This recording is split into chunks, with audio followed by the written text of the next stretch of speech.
Bonsoir mes amis. Voilà, je vais faire une petite vidéo sur les mouvements sociaux en France. Mais je vais le faire d'un point de vue un peu particulier, parce que je crois que il y a suffisamment de vidéos qui sont faites, des analyses par des gens qui connaissent très bien la situation, des gens pertinents. Euh, ça ne m'intéresse pas d'ajouter des éléments qui sont déjà connus, développés ici ou là, etc. Euh, Moi, j'aimerais, d'ailleurs, je vais intituler la vidéo Mouvements sociaux et servitude volontaire. Euh, vous savez, il y a beaucoup, donc je recommence pour ceux qui arrivent. Donc, je vais parler des mouvements sociaux, mais sous un angle particulier. C'est-à-dire que j'ai pas du tout envie de répéter ce qui se dit très très bien d'ailleurs, hein. Il y a de très bonnes analyses qui sont faites par des experts, par des gens de notre, enfin je veux dire des opposants, des résistants, des dissidents. Donc ma voix, je ne vais pas l'ajouter pour rien. Je vais prendre un angle particulier, c'est-à-dire je vais analyser les mouvements sociaux en fonction de la notion de servitude volontaire. Bien. J'ai d'ailleurs, je pense que ce qui est étonnant d'ailleurs, vous remarquerez que personne n'a jamais évoqué, pour analyser la situation, la notion de servitude volontaire. Vous pouvez vérifier, enfin si quelqu'un a entendu, moi en tout cas je suis vraiment tous les jours, j'essaye de voir ce qui se passe et à ma connaissance, enfin en tout cas je n'ai jamais rencontré quelqu'un parler de la servitude volontaire. Alors, c'est quoi la servitude volontaire?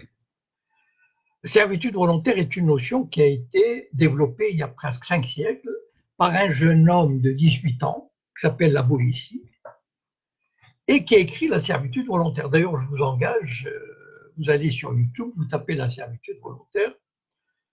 C'est formidable. Il se pose la question suivante: comment ça se fait que des peuples entiers obéissent à un tyran ou un type qui gouverne, et alors qu'ils peuvent très bien échapper à cette emprise. Il y a un auteur du 19e siècle qui s'appelle Octave Mirbeau, que je vous conseille de découvrir. Peut-être vous connaissez le film Journal d'une femme de chambre avec Jeanne Moreau, ou la pièce de théâtre qui s'appelle Les affaires sont les affaires. C'est un auteur qui était anti-système, donc il a écrit dans les années 1880, anti-système et anti, comment dire, il dénonçait les magouilles électorales et la notion même du vote. Je vous conseille de le découvrir.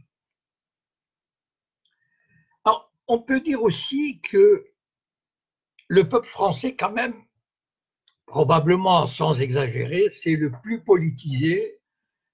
Et il a une très longue histoire de soulèvement, d'agitation. Et donc, il y a eu des tas d'événements, des élections, des changements. Et en fait, et on remarquera, la Révolution française date de 1789 quand même, et on remarquera que ce peuple français, gouailleur, résistant, révolutionnaire, se fait toujours avoir, pour ne pas utiliser un terme un peu plus direct, mais pas très poli, se fait toujours avoir par des gouvernants qu'il a choisis, enfin, ou à qui, je veux dire, à qui on donne la possibilité de choisir. C'est ça la subtilité. Je partirai du fait que c'est un constat qu'on peut faire, les sociétés humaines organisées, c'est-à-dire, enfin les grandes sociétés, pas des petites tribus comme les Sioux ou je ne sais pas en Amazonie, si on peut, disons, dans les 3000 ans d'histoire, que ce soit les Phéniciens, les Égyptiens, les Perses, les Romains, les Grecs, etc., les Visigoths, enfin tout ce que vous voulez, on a un système de gouvernance qui est le suivant. Une oligarchie avec à sa tête un chef, qu'il soit roi, empereur, militaire, etc., et la masse qui obéit. Bon. Il est vrai que de temps en temps, il y a une oligarchie, il y a une révolution, et l'oligarchie est renversée. Mais qu'est-ce qui se passe dans ces cas-là? C'est qu'une oligarchie, une autre oligarchie, remplace l'ancienne. Et donc, pour le peuple, il n'a pas gagné grand-chose.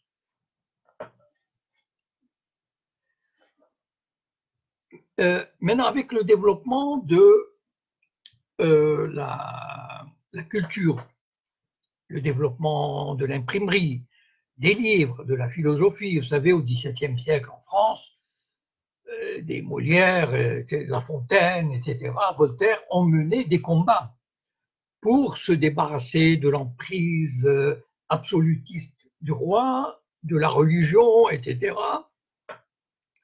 pour appeler à une révolution, à un changement.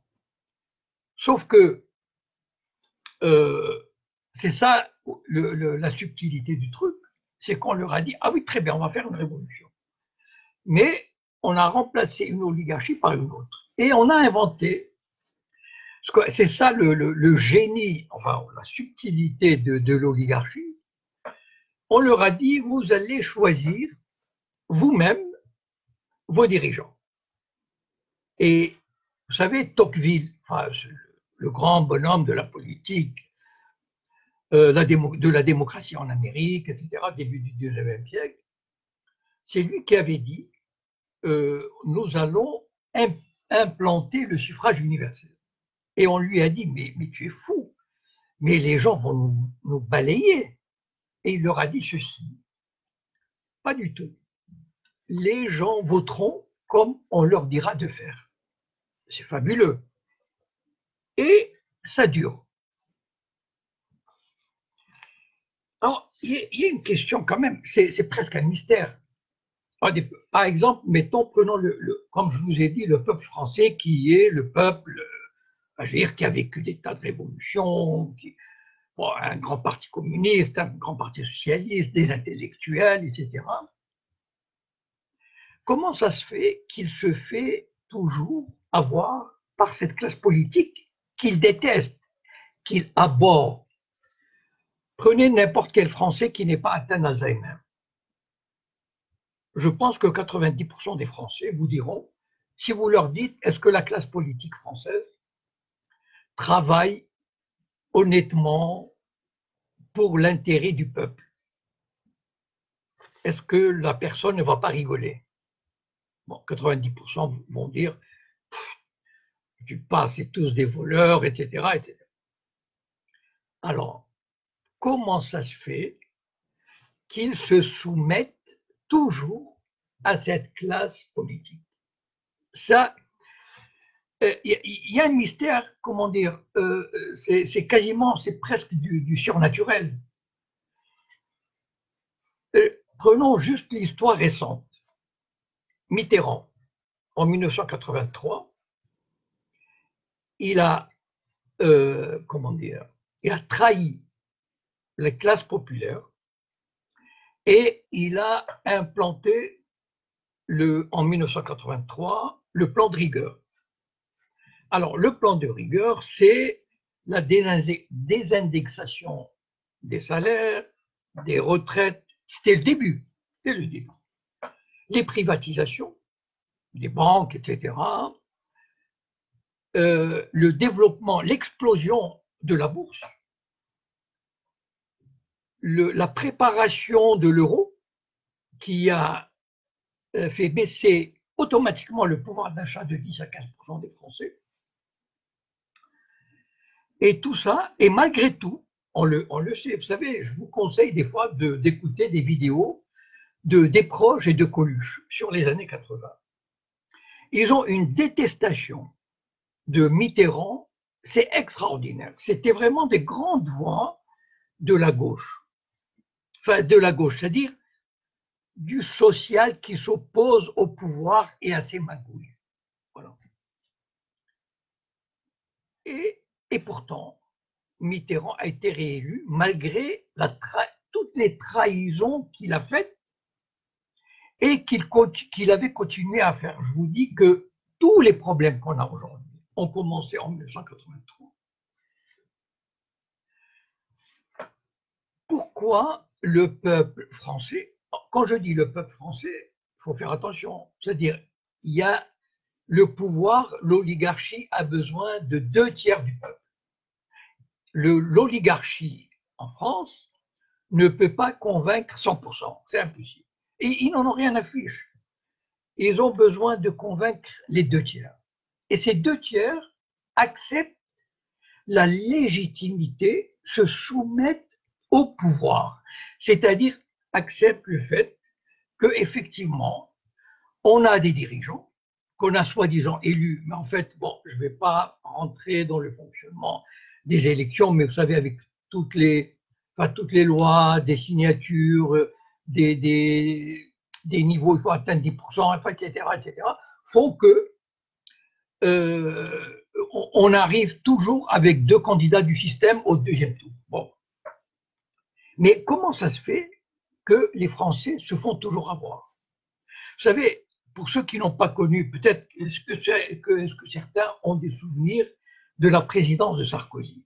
Moi, je pense que Sarkozy était encore au moins aussi haï que Macron aujourd'hui. On ne peut pas s'imaginer, vous savez, on oublie, il y a un homme politique qui a dit « les peuples ont la mémoire courte ». On oublie à quel point Sarkozy était, mais comment dire, les gens ne supportaient même plus ce type. Et pourtant, il a failli passer en 2012. Il a eu 48,5% des voix au 2e tour. Il a passé le 1er tour. Je vais vous donner un exemple comment dire, de la bêtise ou de la lâcheté ou de la faiblesse ou de la pusillanimité ou de la peur de l'électorat français. Je prends l'exemple de la circonscription du Finistère. Bon. Le Finistère est un département qui est loin d'être le département, comment dire, des laissés pour compte, des types au RSA, des chômeurs, des alcoolos, etc. Bon. C'est un département où des gens ont l'éthique du travail bien fait, des valeurs enfin comment dire, d'intégrité, de solidarité, etc. Enfin, ce sont des gens qui ont une conscience et des gens qui travaillent dur. C'est un des et donc ce département en 2017, il y a un type qui se présente au Finistère, qui est Pascal Ferrand. Bien. Pascal Ferrand, qui est aujourd'hui président de l'Assemblée nationale, Pascal Ferrand est un homme politique qui a utilisé son pouvoir politique et administratif pour faire gagner à sa femme 500 000 € en quelques mois. Voilà, comme ça, on ne va pas retourner sur l'histoire, etc. Mais en tout cas, il lui a fait gagner 500 000 €. Voilà.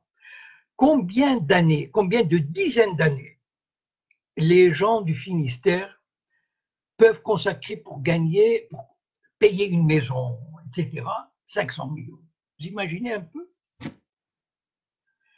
C'était, comment dire, ce n'était pas illégal, mais c'était pour le moins immoral. Donc le type se présente, il est élu à 60%. Enfin, moi, vous savez, quand j'y pense à ça, essayez de réfléchir.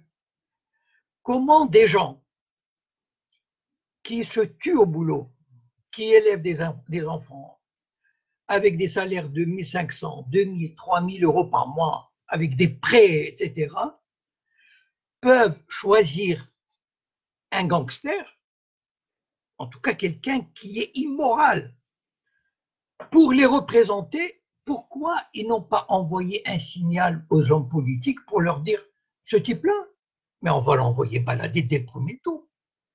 Comment voulez-vous que les hommes politiques respectent les électeurs? Ils se foutent de nous.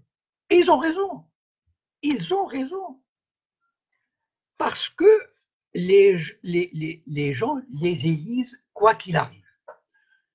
Les gens, j'ai l'impression que, quand je dis les gens, enfin, je veux dire, c'est cette majorité des 2/3 qui est dans la soumission, qui est dans la servitude volontaire, qui accepte la légitimité du pouvoir établi.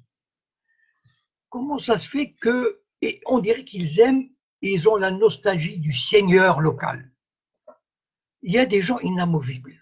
Martine Aubry à Lille, Juppé à Bordeaux, Estrosi à Nice, quoi qu'il fasse. Par exemple, Estrosi, un jour, il y a longtemps, enfin il y a quelques années, quand Sarkozy était président, il était secrétaire d'État.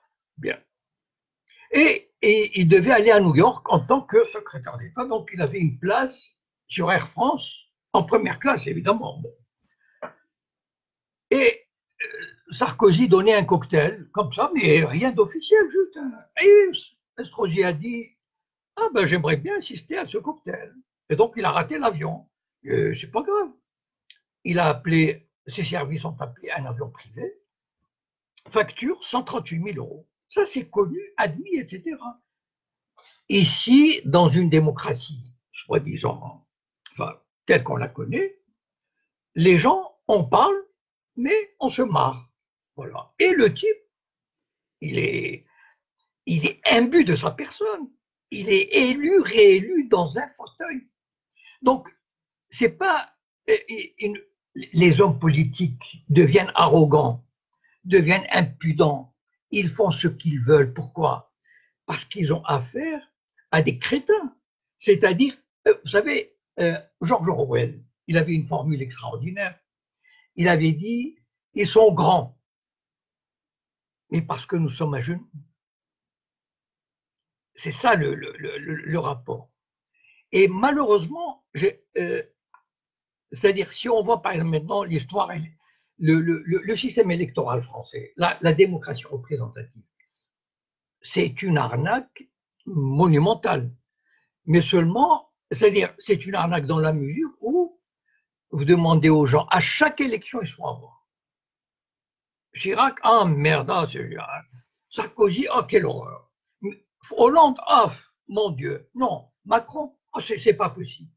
Eh bien, je peux vous garantir une chose. Je prends les paris, ce que vous voulez. En 2022, il y aura un gars du système qui sera élu.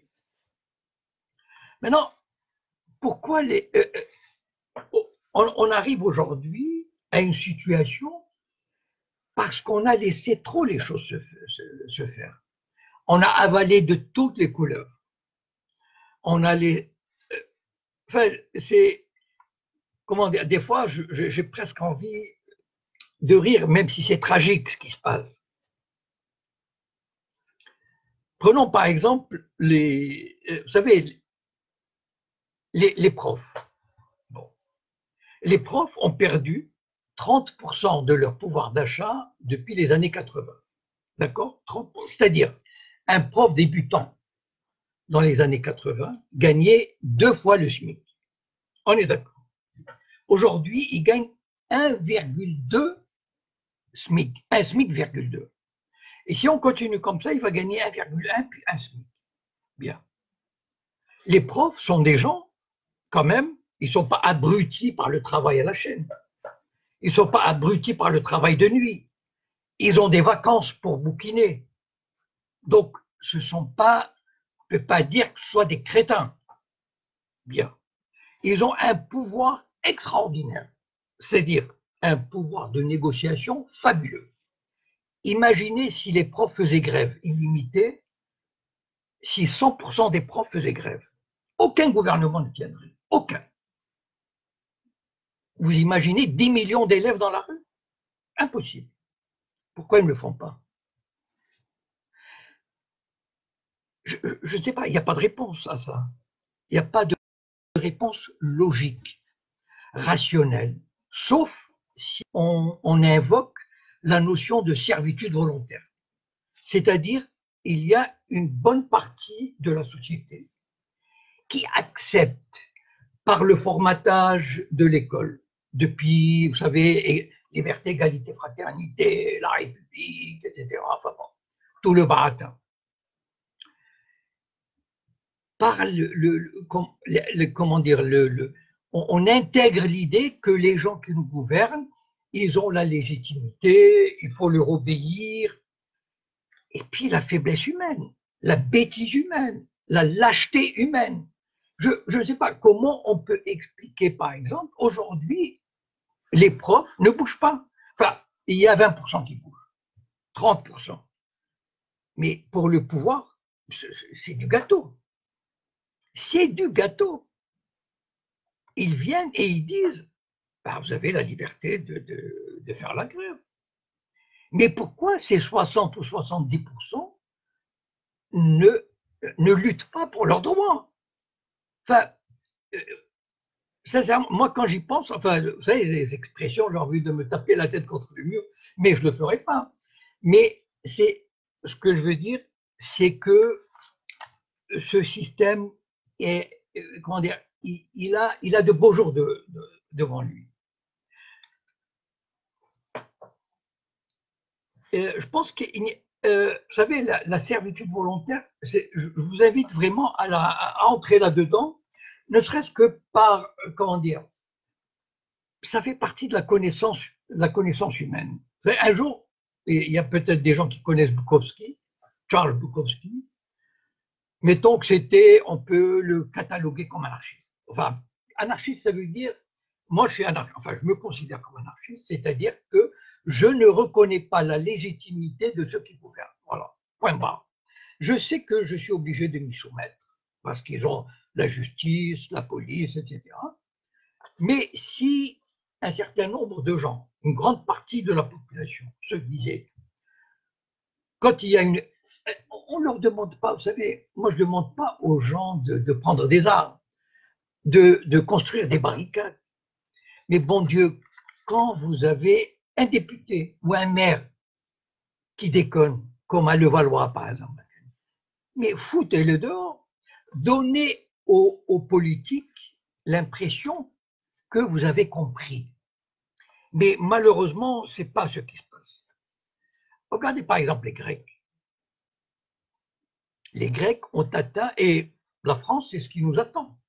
Et je n'ai aucune, mais vraiment pour moi, je n'ai aucune espérance que ça changera. C'est-à-dire qu'on échappera à ce destin-là.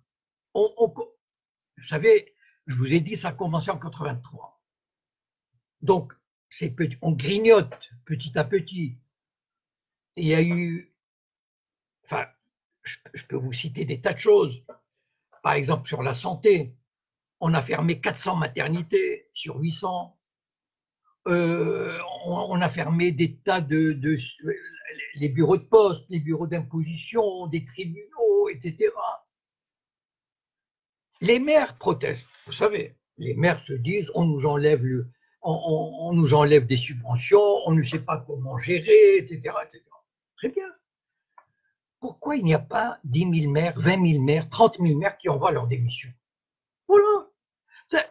Il manque, c'est ça qui est terrible. La servitude volontaire, c'est quoi? Il manque ce désir ou cette volonté ou ce courage ou cette folie de dire je balaye ce pouvoir. Voilà. Je ne joue pas le jeu. Voilà. C'est ça qui est terrible. Maintenant, je vais vous dire quel est mon sentiment sur l'évolution Bon, vous savez, vous pouvez aller sur les sites, par exemple, le média, il fait de très bons reportages, vous savez ce qui se passe, etc. Bon. Mais pour moi, malheureusement, considérant ce qui s'est passé pendant ces dernières décennies, et même sur le dernier siècle, je ne crois pas que qu'on s'en sortira. On va faire un peu de politique fiction.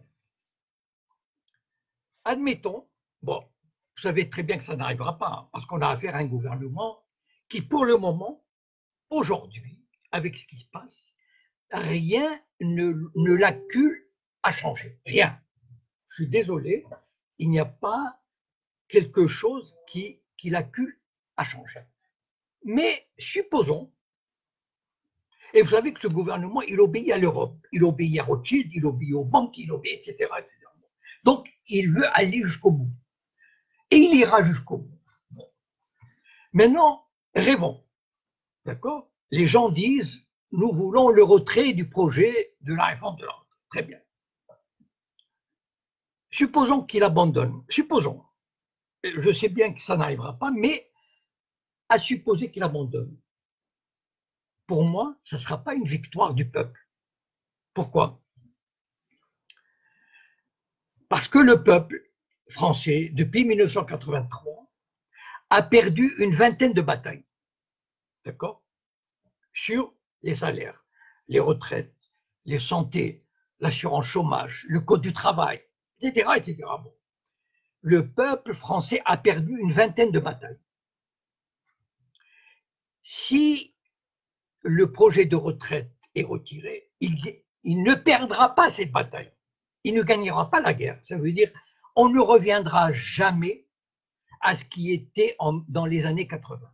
C'est-à-dire de l'industrialisation de la France, la paysannerie, les sécurités sociales qui couvraient tout, etc., des maternités partout, des bureaux de poste partout, etc. On ne retournera jamais. Donc, et non seulement ça, mais le gouvernement cherchera par d'autres moyens à récupérer ou avancer.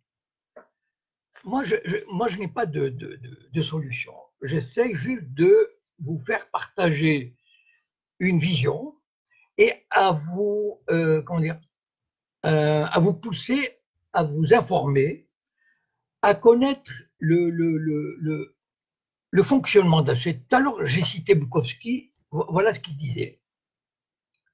Il disait, ça ne sert à rien de faire une révolution. Une révolution, c'est quoi? C'est on remplace un gouvernement, une oligarchie par une autre. C'est tout. C'est pas. Citez-moi une révolution au monde, une, sur le dernier siècle, 2 siècles, 3 siècles, comme vous voulez. Citez-moi une seule révolution qui a introduit de manière durable, une vraie égalité, etc. Ça n'existe pas. En tout cas, en France, ça n'existe pas. Donc, ce qu'il faut, c'est changer l'homme. Or, l'homme, la nature l'a fait, comment dire, il y a des hommes bons et il y a des hommes qui ne le sont pas. C'est-à-dire, il y a des hommes égoïstes, il y a des hommes qui sont dominants, il y a des. Et donc, c'est comme ça, c'est la nature humaine. Moi, je vous dis, prenez un peu de hauteur et de distance par rapport à ce qui se passe. Cultivez-vous, travaillez votre épanouissement personnel, votre bonheur, et surtout ne faites pas confiance aux hommes politiques. Ça, c'est.